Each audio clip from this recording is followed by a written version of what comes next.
Hello. Oh my God. Okay, so I've never done a panel before, whether it's digital or in person. I've never done them before because I'm always someone that I like my position in the background. I'm not gonna lie. And I also feel like, we don't have all the answers. And I just want to be honest, like every time you start with a new artist, it's like starting from scratch. So I try to avoid acting like there's a rule of thumb here. There's no rule of thumb. It's about connecting with the people who understand your vision, and you understand them, they understand you, and you build something beautiful. But you guys caught me on a great day because we're here doing this panel today. So before I get into everything, the Q&A section, the way that we're going to approach the Q&As is I'm going to answer everybody's questions. It's just that sometimes some questions just require a little bit more thought because I want you to be able to walk away with the information that you came for. So in the Q&A section, I am going to pick some questions that I can answer easily and quickly. Other questions, I'm not, but I'm going to make sure that I answer everything because I'm going to share an email that you can send questions to until Friday, and I'm going to just work through them, and I'll give you a detailed response. Everybody's going to get their questions answered. I promise you that. Okay, so my name is Amal. And my lecture today is about how to craft your narrative. I hope that it's a bit of a start to a guide that helps you guys with your storytelling, because I think that this is literally the single most important thing that you have to master. That's where it all starts. Who are you? So to break the ice just a little bit, I know you guys have just been told about all of the things I do, but I'm more than what I do, like I'm a person. And just gonna share a lot of random ass facts with you guys about me. So that, and it'll make sense when we get to the next section of this lecture. So my name is Amal. I'm Somali by ethnicity. I'm Dutch by nationality. I've lived in England for 11 years. I've lived in Netherlands for 11 years. I've also lived in Germany and Somalia for an extended period of time during my lifetime. Shout out to Sagal. Somali's in the building, I see. I speak 4 languages, 3 of which I'm fluent in: English, Dutch, and Somali, 1 of which is a little bit broken, Arabic. I'm Muslim. I have a very, very, very, very strong love for mathematics. I literally solve mathematical equations for fun in my spare time. I know that sounds crazy, but I love playing backgammon with my friends. Music saved my life through therapy. I found music through therapy. And that's why I feel like I owe my life to music in a way. I don't know where I'd be without it. I thought I was going to be a mathematician at NASA, but here we are in music, which is just as great because maths, music, both of my loves equally. I moved to America in 2017 without knowing a single soul in the country. I moved here literally with a dream and just pure delusion because I didn't have a job. I didn't even have a visa. Like, you can't just move to a country and not have that figured out, you know? It's like, the delusion is necessary for the dream. I'll tell you that. I'm the eldest in my family. I have 3 little sisters, 2 little brothers. I love my family, and the fact that they are 10 hours away from me, living in England, literally kills me. I don't know how I'm still alive. I'm extremely unhealthy and love greasy foods, but I'm trying to do better. I just started the gym for the first time in my life, like 3 weeks ago. Like I said, we're trying to do better. A little bit late on my summer body, but it's okay. I love my friends. I really, really, really love my friends. I've got some of my friends in here today, actually, and I'm so thankful that you guys are here. I love you, Glue. I see you.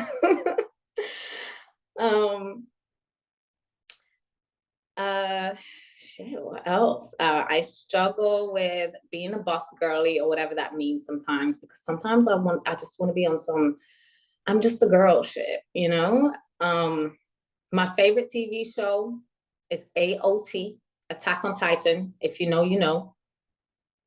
It's an anime, but it's just, don't let that turn you off. Watch the show. It's going to blow your mind. My little sister put me on, and I've just been like, it's been my thing ever since. I just became an auntie in December. I love kids. I cannot wait to have my own one day, even though I lied, because I can definitely wait. My favorite song is Beautiful by India Ari. Let me know if you guys listen to India Ari. Let me know what the chat is saying. If you haven't heard the song before, listen to it. It's just gorgeous. I have a very wide music palette. I love bringing people together. Like it's like a sport to me. I love introducing good people to good people, whether that's in my home, or at an event, or at an outing. I'm obsessed with tech and all the recent technological advancements. That's why Symphony's super fire. I love what they're doing. I don't know how to cook. Pure disappointment. I'm disappointed in myself. And my favorite number is 1.618. I actually have it tattooed on my wrist. Feel free to offline with me about it if you want your mind blown, because 1.618 is very integral to art. I just bought a PlayStation, so I've been having fun with that. And I'm currently studying computer science on the side, part-time. Yep, it's the golden ratio. I see you guys in the chat. Yep, okay. Got some mathematicians in here. I see you guys.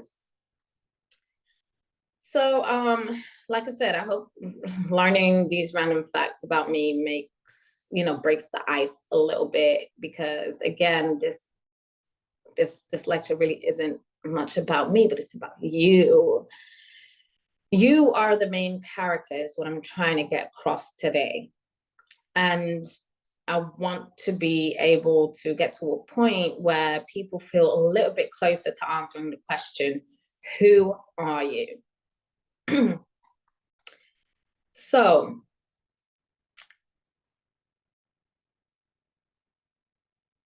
story time a little bit,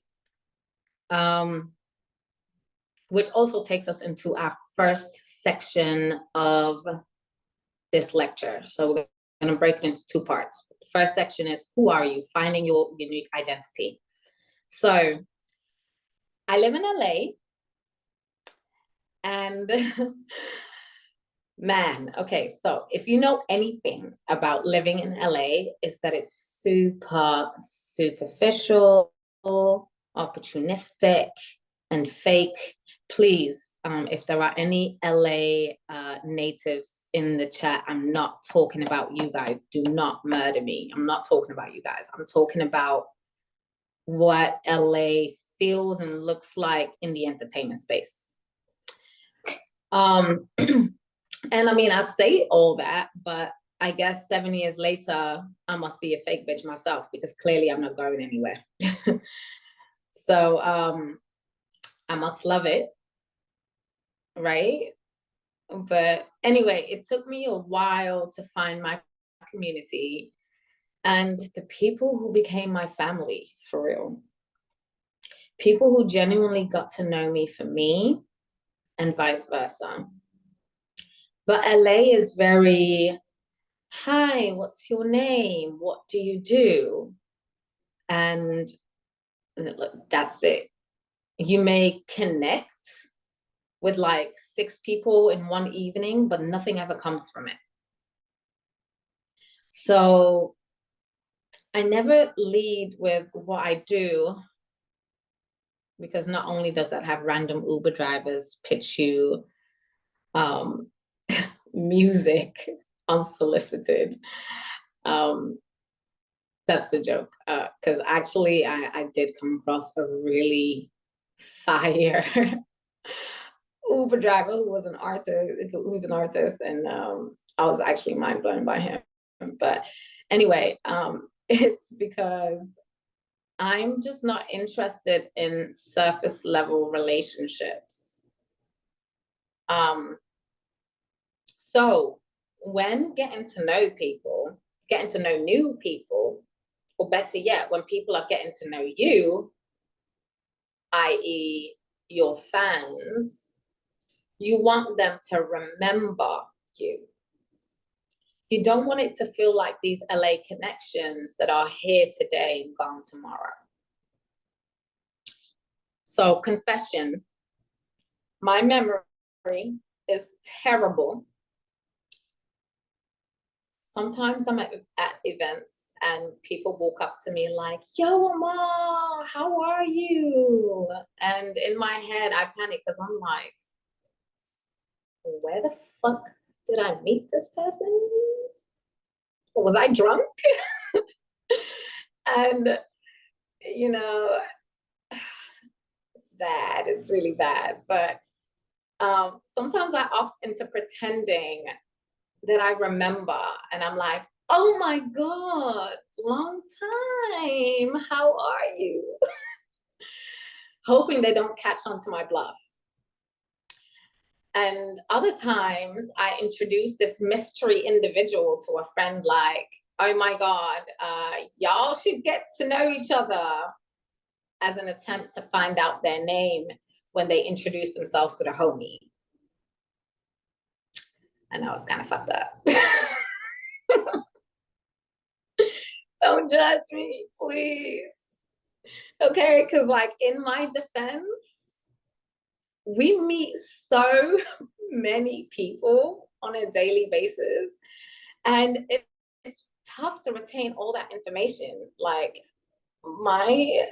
there's only so much storage in here, you know? So my head cannot even comprehend the amount of people that I met in the past 7 years. So please don't hold it against me. I'm being real here. So the music industry is very much like this. There are so many artists. There are like 40,000 plus songs uploaded on DSPs daily, not weekly, daily. So you must be really egotistical to think that people would remember you without giving them a reason to. Especially in an age where attention spans are extremely short and dopamine addiction is so real, where you're just a thumb scroll away from no longer being the focus. So, hi, what's your name? What do you do? Doesn't cut it. Who are you? Now, that's a very intimidating question. My mind, like, when I say intimidating, that being an intimidating question, if someone asks me, who are you? like the first thing my mind would do is go blank because who am I? You may get different answers depending on who you ask in my life. There are so many different sides to me, you know? And this question is already hard to answer in the general human sense, let alone figuring out who you are as an artist. So I can't see the thumbs up in the chat, but give me a little comment if you go to therapy.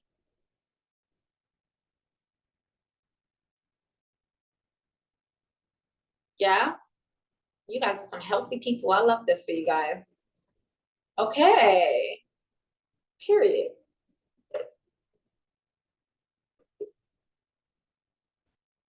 Okay, therapy is great. If you haven't ever been to therapy, quick sidebar. If you haven't ever been to therapy, don't look at it as speaking to somebody. Look at it as that person being a mediator for a conversation with yourself. You're just talking to yourself and someone is mediating that conversation. Okay? But anyway, the reason I asked that question is because have you ever, those who have been to therapy, have you guys ever thought like, damn, how does this random person know me better than I know myself? Don't make no sense. So I genuinely think it's because, I mean, one of the many reasons I feel like it's because questions trigger answers. Sometimes it's so busy up here. And it's just so much going on. You've got all these ideas, you've got all these things, you're thinking about this thing, you're thinking about this thing. I've got ADHD, so like it's crazy in here. Okay. So questions trigger answers. And it sounds very simple, but it's very powerful. And a lesson that I learned from my therapist was the importance of putting things on paper. Sounds very simple, but it's very powerful. It allows for all the thoughts, jump roping, free running, back flipping, working in your mind to literally be calmed down and organized. So questions to answers and putting things on paper.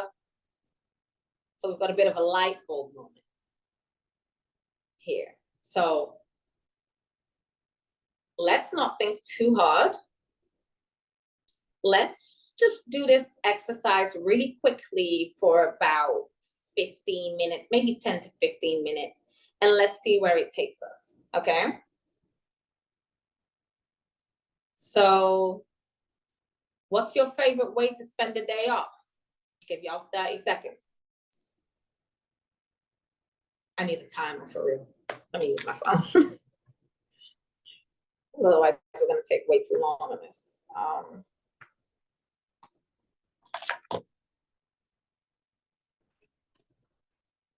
The key, by the way, this is also a private exercise. So I would genuinely maybe pull up your notes on your phone, write the answers down. If you have a pen and paper, write the answer down on a sheet of paper.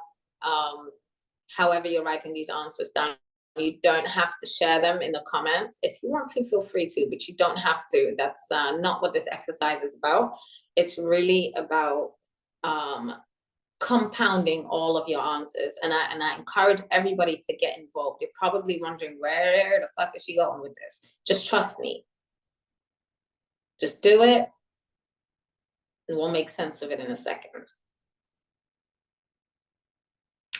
How do you handle stress?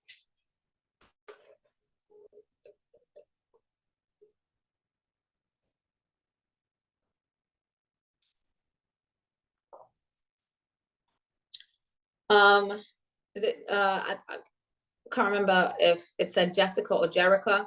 I know you said, is this going to be able to be viewed again? I'm actually going to be giving you guys a worksheet. Like this is a real like university lecture, because Symphony University is a real university in my head.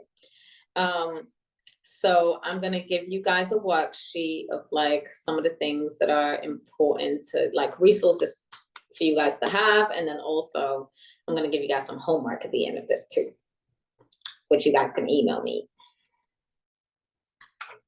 throughout the week. Your deadline is Friday. We'll get to that later. What was the last book you read and loved?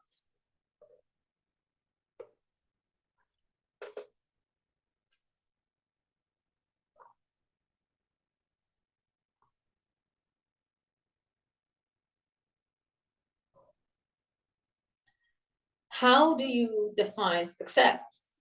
Again, the key in this is don't overthink. First answer that comes to your mind, you write it down. Because otherwise you want to tap into your subconscious. You want to tap into the real. First thing that comes to mind is usually the real you. So don't cheat yourself, because this is for you. It isn't for anybody else. What's your favorite childhood memory?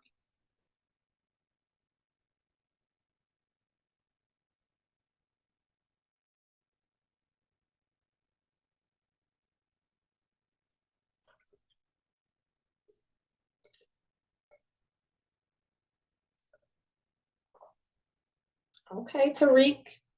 I love that for you. What's your favorite movie and why?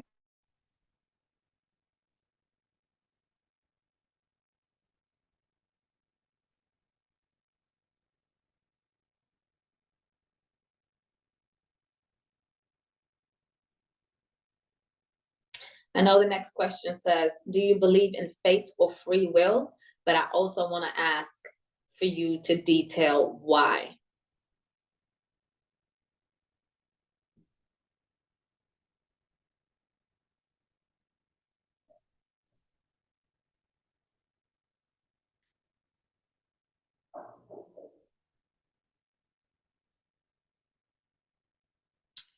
If you could live anywhere in the world, where would it be?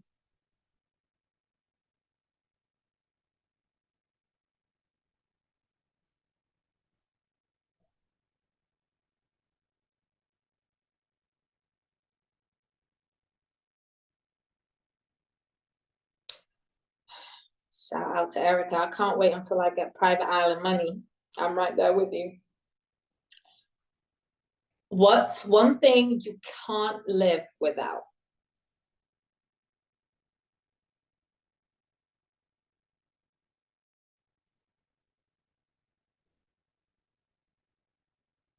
I'm with you, Tiago. Also, I miss you.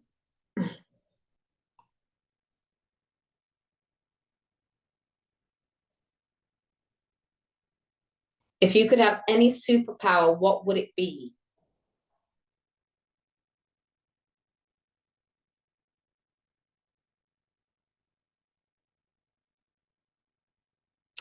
What's the most important lesson you've learned in life?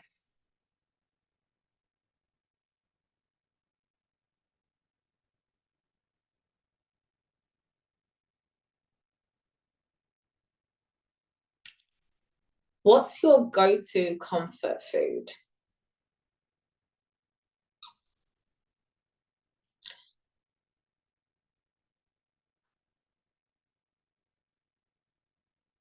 You see how people snack on sweets and shit? Like, remember when I said I'm unhealthy as hell? Like, and I love greasy foods? I literally snack on sliders. Like, it's so bad. um, if you could switch lives with someone for a day, who would it be?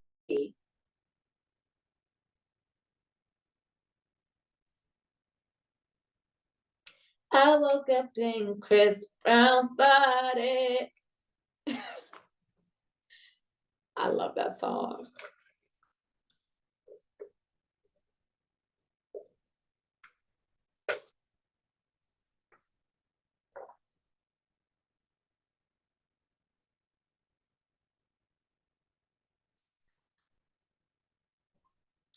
How do you spend your weekends? By the way, I love you too, Amber.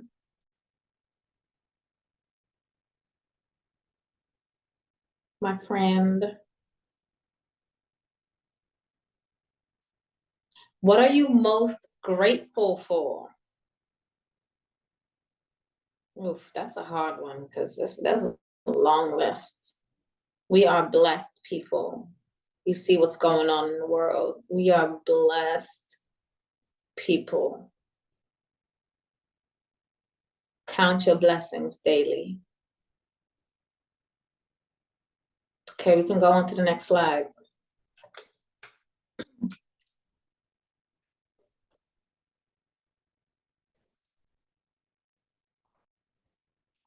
What's the personal goal you're working towards?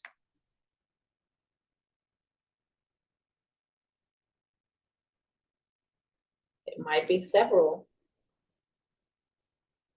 Are you actually working towards it?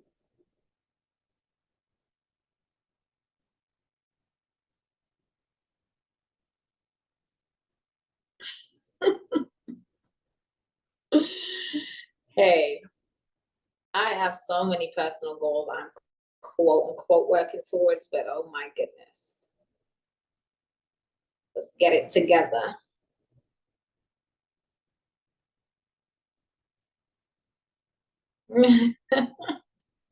Chuka, you're crazy. Don't let me influence you unless it's positively. I don't want you to leave the gym and eat sliders. That's bad. Do you prefer city life or the suburbs? Start asking yourself why. Is it both? If so, why? What are the, what would you like about both? I mean, Chuka, that is literally my logic behind it. They're so tiny, you can't do no harm. But when you see them calories, though. What's your biggest fear?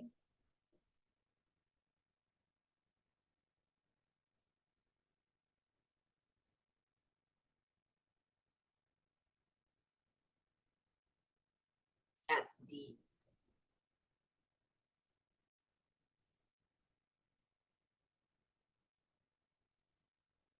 I don't mean to make you guys cry or overthink or have an existential crisis.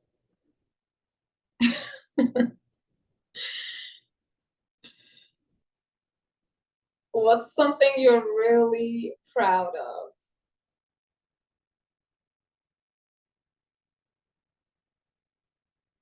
Oh, that's more positive.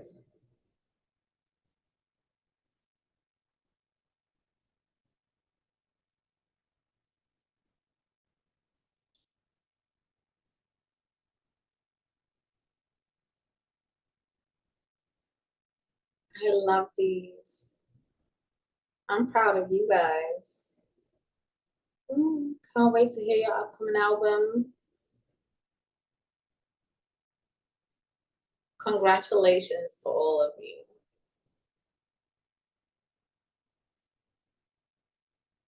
What's a hobby you've always wanted to pick up?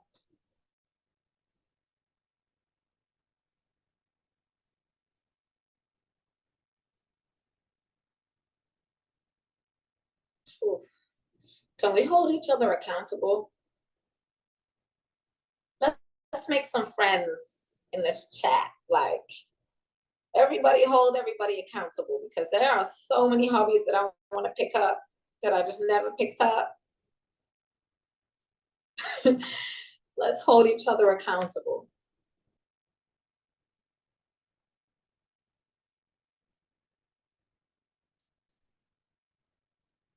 Oh, there's a double question. Okay, so a little typo in here. My bad. Do you believe in life after death? We're getting deep again.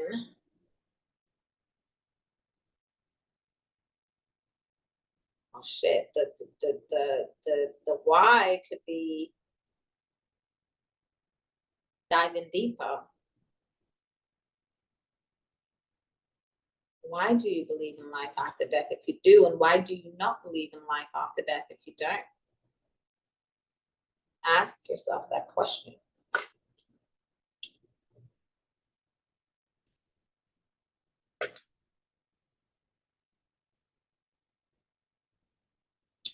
Do you prefer mornings or nights? I lie to myself every time and I say I'm a morning girly.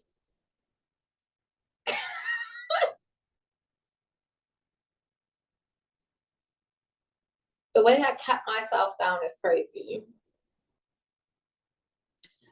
Remember the personal training sessions that I told you guys I started 3 weeks ago? I made them at 7 a.m. twice a week, just so I could actually become the person that I see in my head, this morning person. It's been working, kind of. Yeah. It's important to not cap yourself down and answering these questions. Be honest. How do you handle difficult conversations? And I think that wraps up this exercise. Give you guys a couple more minutes to answer that last one. It doesn't wrap it up. Okay, we've got more questions. Sorry. What's a mistake you've learned from?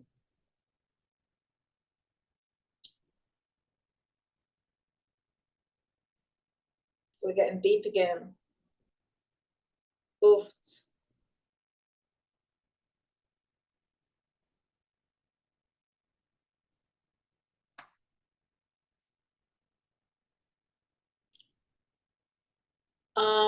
Quick question, guys. Can we go a little bit over 3 p.m.? Because I feel like I just want more time with everybody. Is that okay? You're good. Okay. We may go over by like 10 minutes or so. Just want to make sure we get through everything, you know? How do you deal with failure?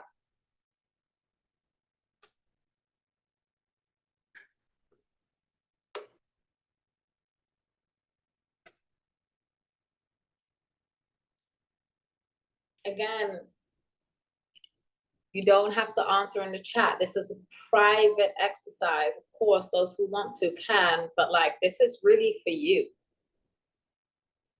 And by the way, this is a miniature version, a minimized version of what the initial exercise is that I do with artists when I just start working with them, because I need to know where we're at.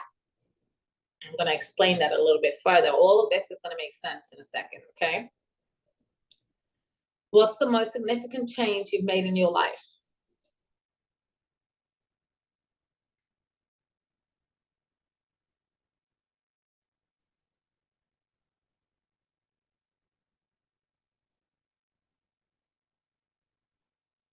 Chris, I need you to teach me how to eat healthier.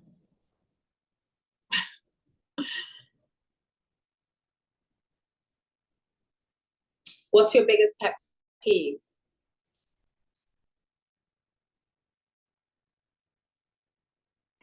Proud of you.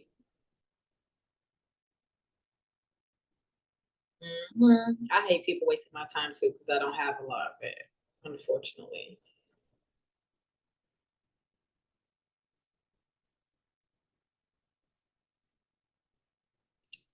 How dare they leave you on red? The audacity. Oh, seems like we all hate the same things. What's the most daring thing you've done?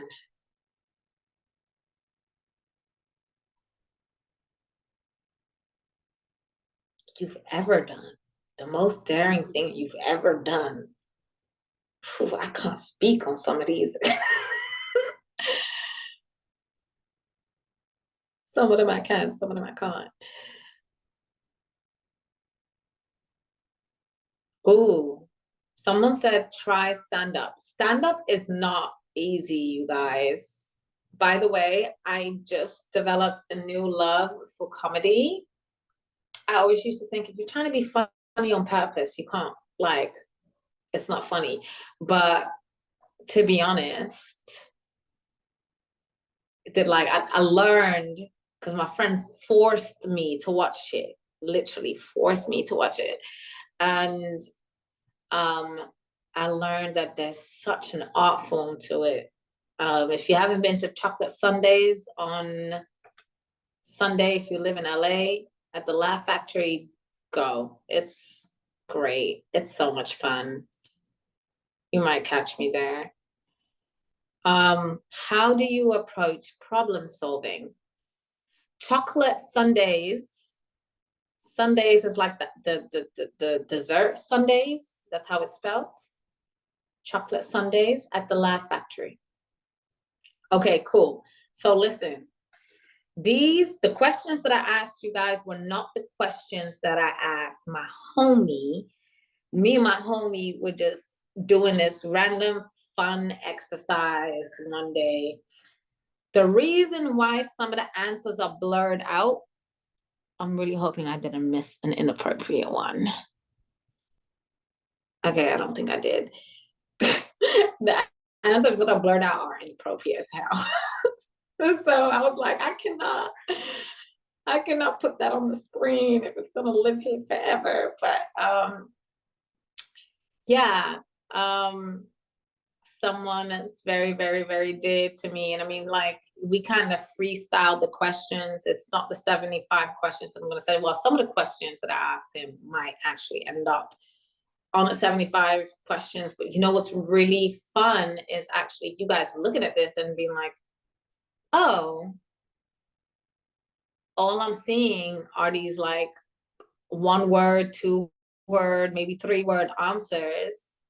And I'm sure you can imagine the type of person that this is. By the way, this is an incredible person. I love this person. But we only did this for shits and giggles for like 10 minutes. And I just want to get into why are we doing this? Well, like I said earlier, questions trigger answers. Plus, putting things on paper just, makes sense of things. So really, the exercise that we just did is just a very, very, very minimized version, and probably not the most, not all the way the effective version of what I do with my clients. So this is just, that exercise just gave you a little bit of an idea. So an idea of what? So I call this the whiteboard session. Answering a list of questions, but the list of questions, I don't know if you guys have noticed, but they're randomized. Deeper question, surface level question, deeper question, surface level question, into like a question that's kind of sits in between that, like kind of in the middle. Deep question, like, because this is not a therapy session at the end of the day. Like, I don't want someone walking out of here depleted of energy. Like, it's just to get the quickest answers possible. So the first answer that comes to mind is usually the rawest answer. You don't want to overthink this, because the rawest answer is the most authentic, real, and vulnerable answer that is truest to your subconscious. The idea is to tap into your subconscious. Like I said earlier, be free, be you, be honest. So usually these exercises that I do with my artists, they last about 1.5 to 2 hours, because there are so many questions that need answering to fill up a life-size whiteboard. But unfortunately, we just don't have the time for that today. I'm going to, like I said earlier, send you guys a worksheet at the end of this. It's going to be a list of 75 questions that you can answer at home. Remember, you have to answer quickly with the first thing that comes to your mind if you want this to be as effective as it potentially could be. And have fun with it. If you're going to do this with your team or your friends, like, shit. If you smoke, hit the blunt. If you drink some wine. If, like, eat some fruit. I don't care. Like, just make it fun. It doesn't have to be all that, like, deep. It's whatever floats your boat. But the aim is to sit back at the end of answering all these randomized questions and to have you look at, I can't see myself, so I don't know if I'm out of frame, but you want to look at it like, you want to look at this whiteboard like, oh my God, this is me on a whiteboard. And the reason why I emphasize me is because everybody would answer these sets of questions differently. You're not like anybody else. This exercise highlights your unique identity. Our beings are compounded by all the little things that make us, us. So now you're able to answer this question of like, who am I, in a unique way, because you're finally realizing I'm unique. Okay, but like, what's next? Well, the reason why you're seeing all these lines between these answers, by the way, none of these answers are like super deep or anything like that we have on the board with this little 10-minute shits and giggle exercise that I did with the homie, but like, I want to explain why doing this is important, because what you want to do with all these answers on the board is you want to group the things that relate to one another.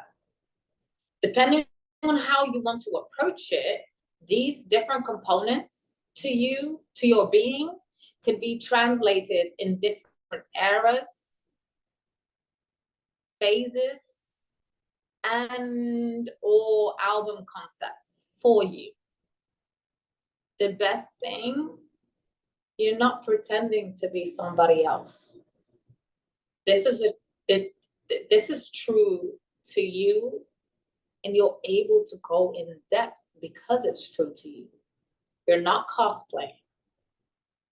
Because I believe cosplaying is deaf to the art and the artist.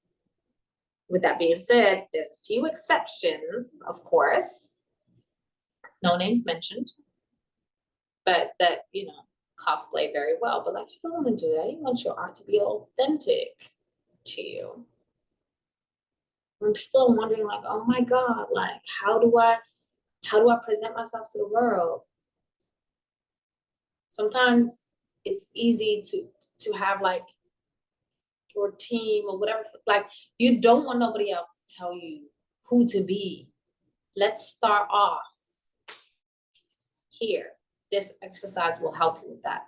And the reason why we did this is because when you are an artist and we're thinking about rollouts and we're thinking about debuts, storytelling is incredibly important. And you cannot tell a story without knowing where the hell you're coming from. Okay? So,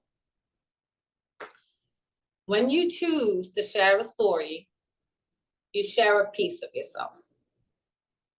Stories explain your heart, decode your history, decipher who you are, and translate it to whoever takes time to listen carefully. They're what makes families, friendships, and love possible. They're both like, stories could be ordinary. It's power in the ordinary. That's where relatability lives. They could also be exquisite. That's where admiration lives. It gives hope. Exactly, Tiago. It's a really, really good point. Stories are literally the currency of community. They tear down walls, unite cultures, and help people realize they are more alike than different. all while celebrating what's unique to you. Storytelling is so important. It's so important when you're trying to truly connect with your fans. You cannot be willy-nilly about it. So storytelling as an artist can happen in numerous ways, i.e. track listing of a project, short form and long form content, music videos, artwork, styling, etc., blah, blah, blah, blah, blah, blah, blah. The key is to make it all cohesive so that everything an artist does creatively points to the same story. Though these are all mediums through which you can tell a story, it's very important that you understand that the music serves as the nucleus to the creative and marketing strategy. Don't do it the other way around. You're literally going to give yourself hell. You're not going to have a fun time. You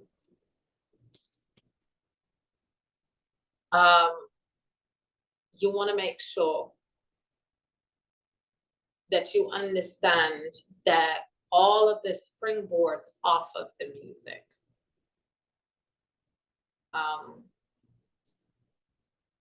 Tyler, can you please call Jordan? He's calling me right now.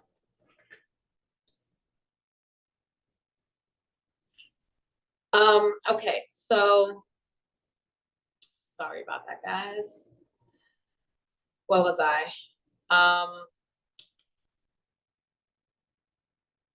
This is why setting the intention of wanting to tell a story is important, so that you can keep that in mind while creating the music. So again, music is the nucleus. However, if you've already been creating the music and this storytelling thing is somewhat of an afterthought, it's okay. Better late than never. You can always find connections between different songs, just like we did earlier when finding connections between the different answers in our mini interactive exercise. When telling a story, relatability is key, but vulnerability is the icing on top. This is a quick insert. All the homies in the chat know that I cannot stop talking about this book, and it's because it's incredible. If you want to see general examples of incredible storytelling, one of my favorite books ever is called the Muff series, All These Wonders, True Stories About Facing the Unknown. And I actually gift this book to a lot of people I meet. So what I'm gonna do is, with all of the attendees in this chat, we're gonna put all your names in some type of, like, I don't know, throw the names in the hat, pick a name, pick 3 names or whatever, like, we'll figure it out. But basically, I'm gonna pick how many people? I'm gonna pick 5 people that I'm gonna gift. Oops, can you guys still see me? I'm gonna gift this book to 5 people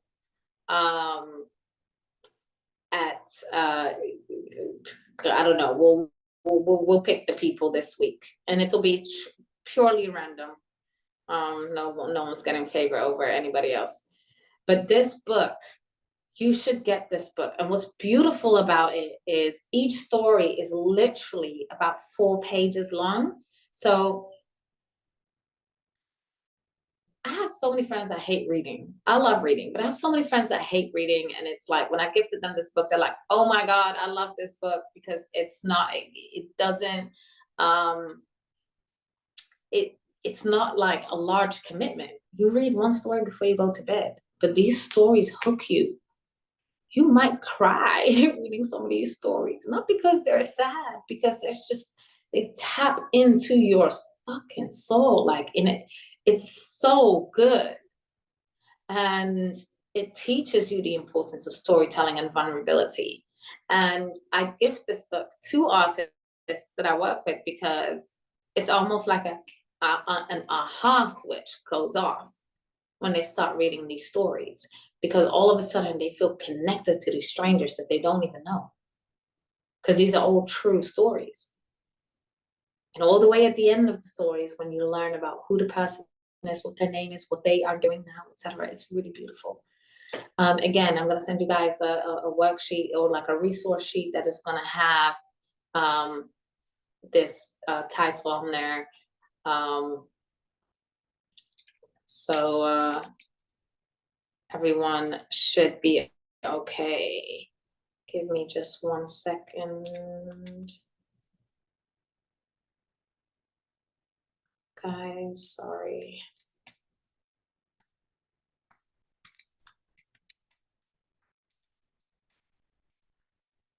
Okay. Anyways, I would love to share a recent example of an artist who captured storytelling incredibly well, i.e. The Weeknd. The rollout of his album After Hours was one that was just so difficult to ignore. By the way, I know that The Weeknd is a massive artist, and of course, budgets are a real thing, but truly, any artist can achieve the same creative impact as long, like, budgets may be limiting, but what the hell is a budget to a creative mind? That's how I approach it.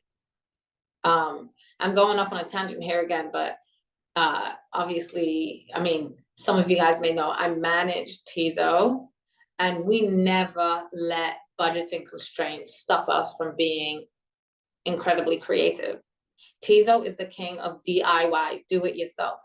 You just have to understand the impact, understand by studying also, but like also by just letting your creative mind like take you on a whirlwind. You have to understand the impact you're going for and try to achieve the same thing, even if you have lint, a toothpick, and 27 cents in your pocket. Any of the Weeknd fans over here? Put your hands up, put your hands up. Well, I can't see your hands, but like, say something. Mm-hmm.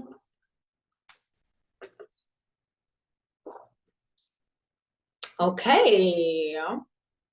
Love it, love it. So let's get right to it then. Case study. The Weeknd's album After Hours is literally a masterclass in storytelling and world building. He seamlessly blends music, visuals, narrative elements to create this whole immersive experience. And here's how he achieved this. So, thematic consistency. 1, the narrative arc. The album follows a narrative arc that explores themes of heartbreak, self-destruction, and redemption. This overarching story ties all the songs together, giving listeners a cohesive experience. Listen back to the album if you haven't listened to it intentionally. Character development. The Weeknd adopted a persona through the album, portraying a character who navigates the highs and lows of tumultuous nights out in Las Vegas. And the character's journey is reflected in the lyrics and the mood of each track. 2, visual storytelling. Music videos. Amber, who I love working with so much, is actually in this chat. I saw her comment a few times. She helps us execute everything Teezo and Aliyah, well, Teezo related actually, not Aliyah, but I mean, it's the creative, the visual storytelling is extremely important, and Amber knows all about that. So the music videos for After Hours are cinematic and interconnected. And they feature the character, the Weeknd's character, in various states of distress and euphoria. Videos like Blinding Lights and Heartless visually narrate his wild and dark escapades. Literally, that's what the goal of the music videos were. The album cover and the art. The album cover and associated visuals had a specific atmosphere that they were evoking. So like he had a bloodied face and a red suit. Like it just symbolized chaos and like intensity, which matches with the album story. Live performances and public appearances. Okay, I can literally talk about this shit all day because I'm gonna try and keep it short, because what time is it now? Okay, I'm gonna try and keep it short. Okay, so consistent imagery. During the promotion of After Hours, The Weeknd consistently appeared in character with bandages, bruises, and like a red suit. And like his dedication to the character blurred the lines between his role persona and the album's narrative. That is fucking genius.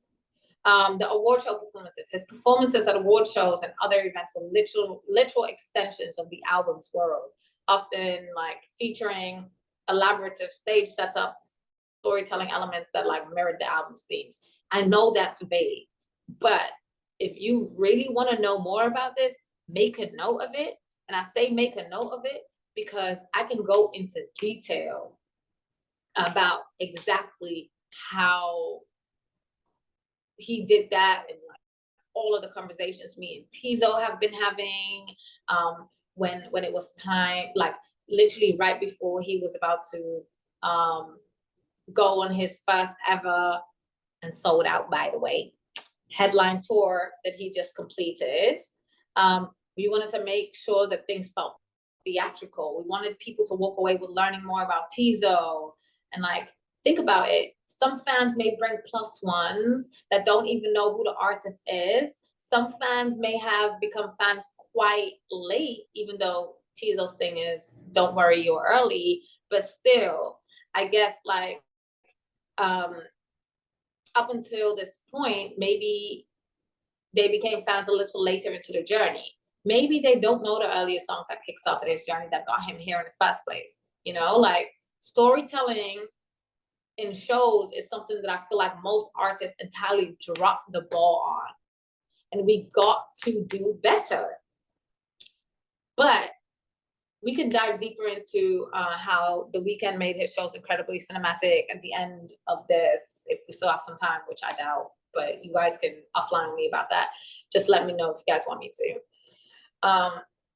Innovative marketing. Teasers and short films. The Weeknd released short films and teasers that expanded on the album story, providing fans with deeper insights to the character's psyche and the narrative context of the music. He didn't just do that with snippets, but like he really gave like cinematic acting pieces, like what's going on over here. Like he almost like gave you what the whole album was about without you hearing the music for real.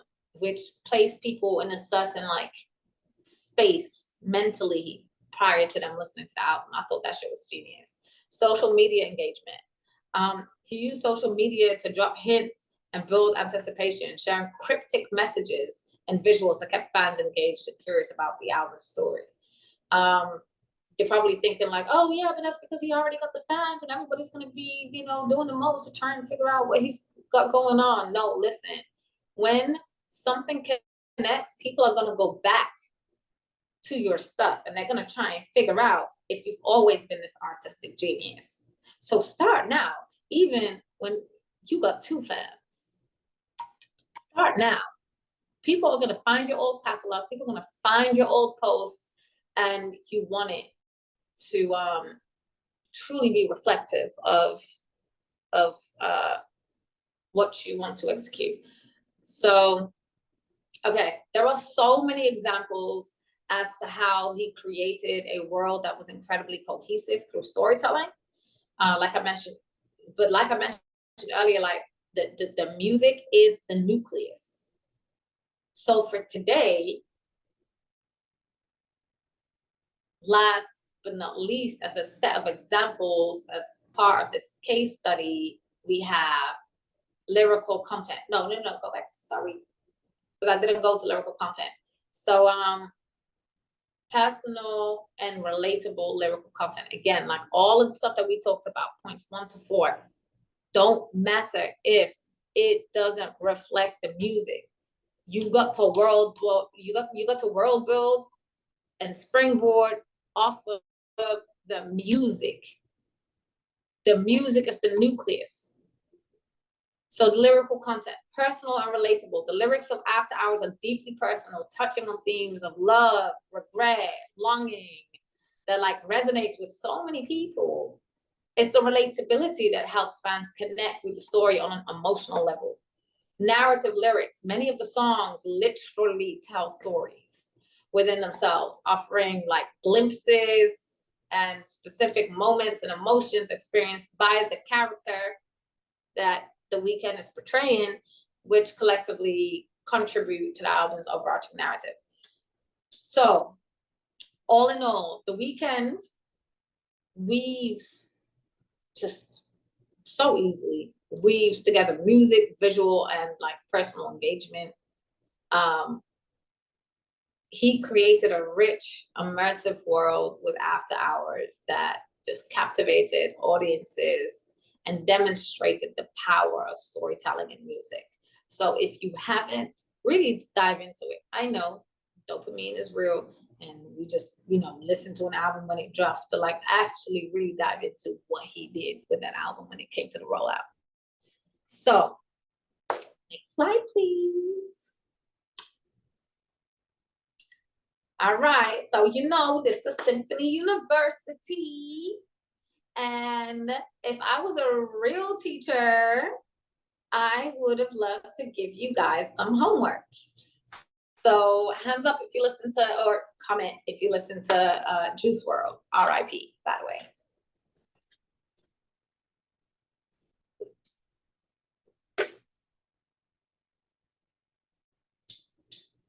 Okay, amazing. We lost a lot of incredible artists. I feel like people like Juice WRLD, XXXTentacion, and Pop Smoke were leading a completely new sound in their own rights, in their own lanes, and before they could even see the heights of what they could do, they were taken away from us. RIP to all of them. Love all of them. But yeah, anyway, my homework to you guys is, Mac Miller, how could I have forgotten Mac Miller as well?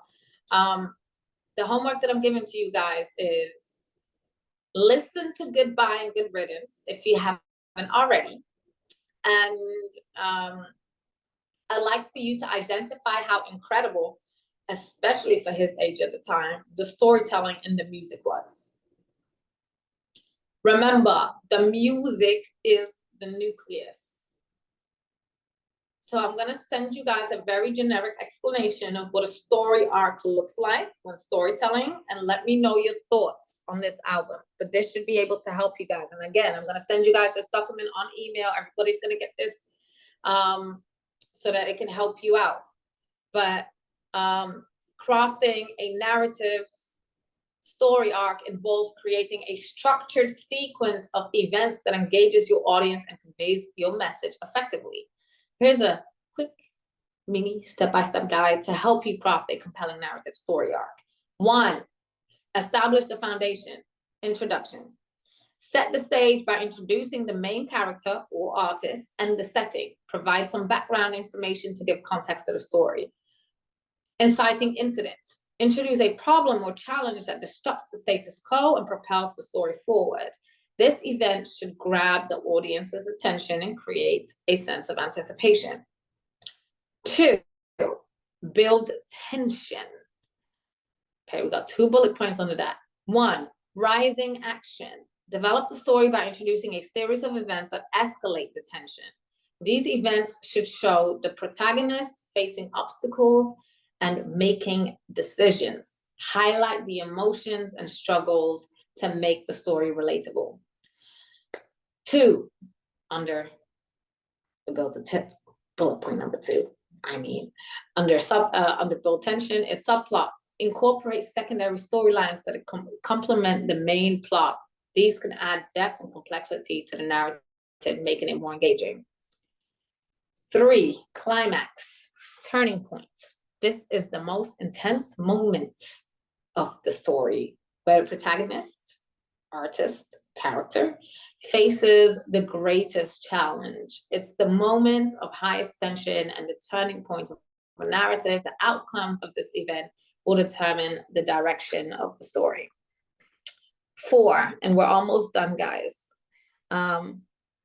Falling action. We've got 2 bullet points under here. Consequences. Show the aftermath of the climax. This part of the story should reveal the consequences of the protagonist's actions and decisions. It helps to resolve subplots and ties loose ends. Reflection. Allow the protagonist or artist to reflect on the journey, the lessons learned, and the personal growth achieved. And last but not least, resolution. Conclusion. Wrap up the story by resolving any remaining conflicts and providing a satisfying ending. Sometimes it doesn't have to be satisfying, though. I like leaving people on a cliffhanger sometimes. But the conclusion should tie back in any event to the beginning, creating a sense of closure or understanding. And then call to action, if applicable. If your story is meant to inspire, motivate, end with a call to action that encourages your audience to take a specific step or adopt a particular mindset. And this is the last bit of it. Some tips for effective storytelling that I'd love to leave you with. 1, relatability. Make sure your story is relatable to your audience. Use emotions, struggles, and experiences that they can identify with.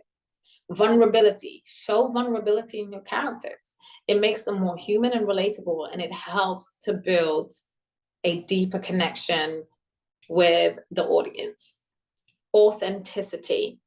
Be authentic in your storytelling. This is why that exercise was so important. Be authentic in your storytelling. Genuine stories resonate more with audiences and build trust. Engagement. Use vivid descriptions, dialogues, and sensory details to engage your audience's imagination and emotions. And last, pacing. Maintain a good pace throughout the story. Avoid dragging the narrative and keep the momentum going to hold your audience's attention. And voila, that's it, friends. Thank you for being here. I appreciate your time. This is the first time I've done some shit like this, so thank you for sharing this moment with me. It means the world, honestly.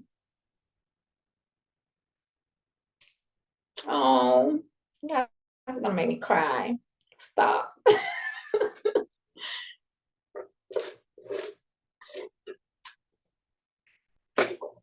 Oh, guys, you guys are so sweet.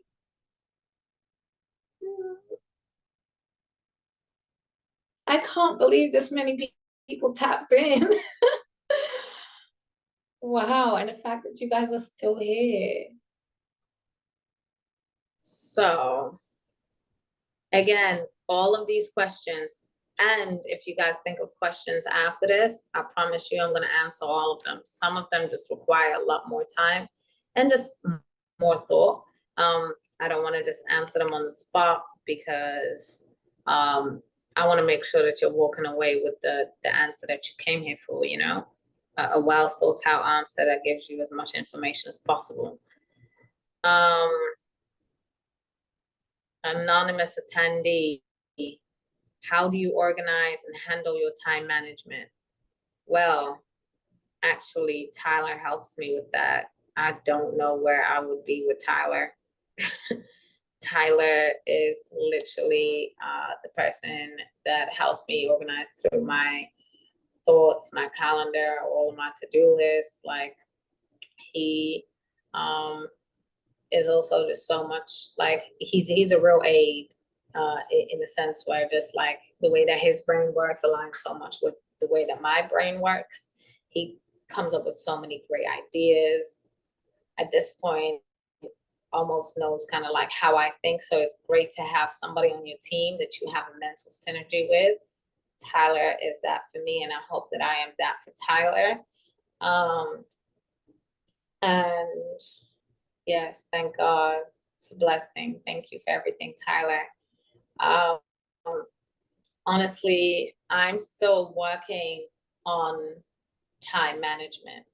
It's something that has gotten better since having someone like Tyler on my team, but prior to that, I was all over the damn place. It's very difficult because with a management role, you're handling people's lives, and one thing we know about life is shit just fucking pops up out of nowhere, and then you gotta handle that one thing. Before you know it, you're behind on the other things that were on your schedule to get done that day. I think that waking up early definitely helps, which is why I'm trying to actually be a morning person, and I fake it, so that I can have a head start to the day while things are quiet. Because as soon as it hits 9 o'clock, as soon as it gets into 10 o'clock in the morning, the messages, the emails, the calls are flying. So really figuring out time to get stuff done when nobody else is active. Also just figuring out what's priority and what can wait.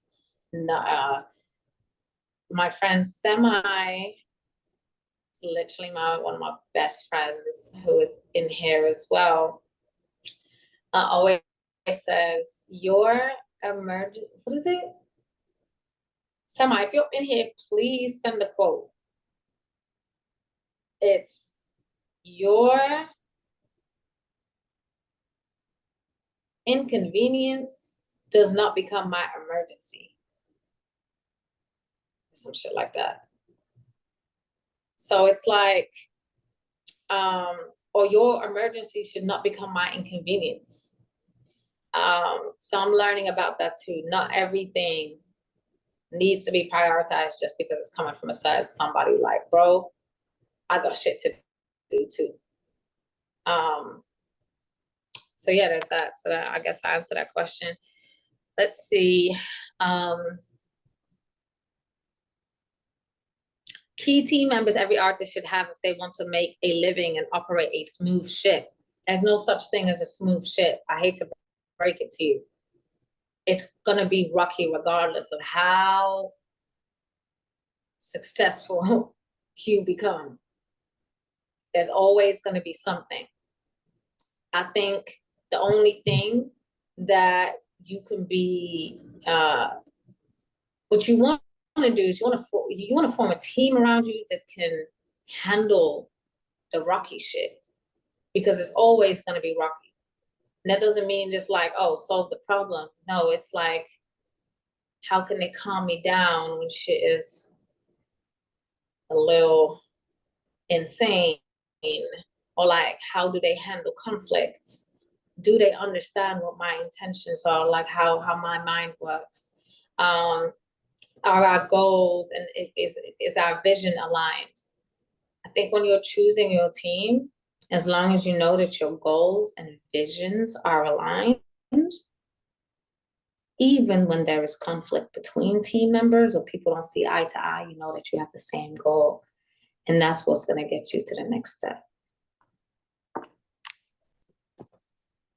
be respectful to your team members. You gotta like lead with love.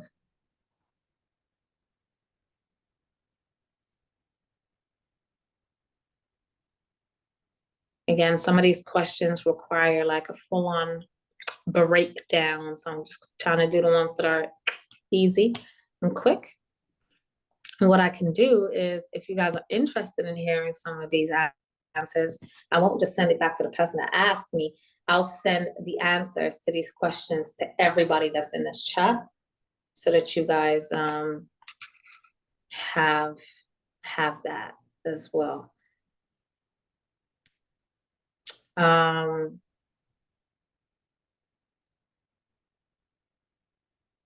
Oh, you know, one question that I really love in here is, how do you balance posting content without breaking the immersion of your storytelling?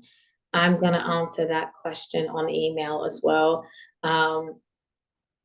It's very tough to be an artist and now be expected to be a content creator. But you don't have to do it the way that everybody else does.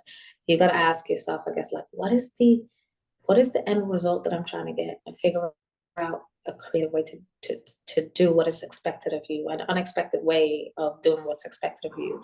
At the end of the day, unfortunately, we cannot ignore the fact that that is the way that people are, you know, being marketed to in today's day and age. It is social media.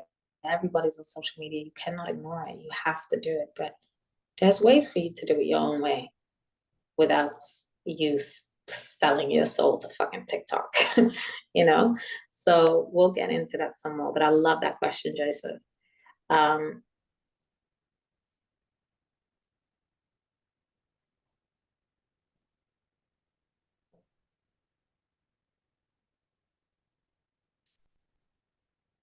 Sorry, I'm just scrolling through these.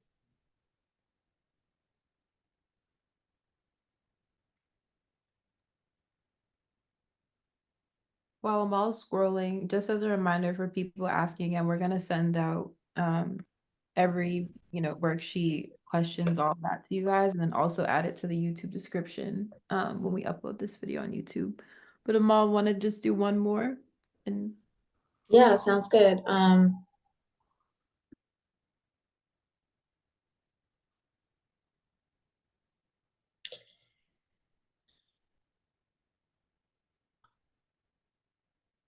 How do you know, how do artists, you know, successfully work through the imposter syndrome mentalities?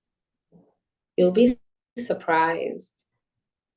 The most incredible artists are always going to suffer with imposter syndrome, even if they come across as some of the most confident artists in the world. Just think about it. Creating art and putting it out there in the world is like being naked.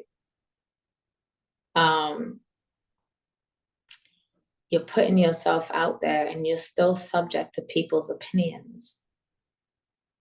No mentality is strong enough to act like they're not affected by what people think, regardless of who they cosplay to be. Or cosplay may be the wrong word, but like, regardless of how strong they may try to come across, or how unbothered they may try to come across. A lot of the greats, the most creative artists, will always have imposter syndrome because they're visionaries. And that means that you're going against something that has never been done before, something that hasn't been seen before. And you don't have the data to measure whether what you're trying to do is going to be successful or not, because you're taking a leap of faith. I always say the formula to success is consistency. If your talent is there, all you have to be is consistent. A lot of the artists that are breaking out today, or even the artists that are like superstars today, the artists that are topping the charts, etc., or like just have great success in general, that They have been at it for a very, very, very long time. Um,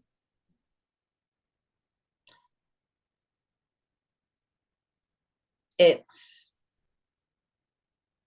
the fact that they've never given up, even though not a lot of people were listening all of these years, and the fact that they are where they are today is so incredible to see. It feels overnight, but it's not. So you just got to keep on going. You got to be your own biggest fan, even when you are your own biggest critic. Keep going. Consistency. All of the greats have imposter syndrome. Don't run from it. Embrace it. Like Laddie said, the Lulu is the Salulu. Absolutely is. So I'm gonna leave you guys with that. Thank you so much, Amal. That was amazing. I took so much from it personally, and I'm sure everyone in here did as well. We're really excited to, continue on the discovery of storytelling and self through the questions that you're going to be sending and the book that you shared. Every single piece of your time, your energy here was amazing. So we really do appreciate you taking the time out of your day to do this for us. That was great. Yeah, I think that's it. Thank you so much. Thank you so much for this opportunity. Like I said, I've never really done anything like this before, and I was always very nervous to do something like this. So thank you for making me feel comfortable and championing me and egging me on like you can do this, Mom. Like I really, really, really appreciate that because if it wasn't for that, I don't know if I would be able to really, be here today. So thank you. Well, we're a natural, so it doesn't even seem like it was your first time doing that. Yeah, that was great. Thank you so much, and we appreciate everything that you shared with us today. Thank you. Thank you, everyone who tuned in also all across the world to see Amal. That was amazing. We appreciate how engaged you guys were, and stay tuned in for the next session. Yeah, we're signing off. Bye. Have a nice day, everyone. Bye. Good night, wherever you are. Bye.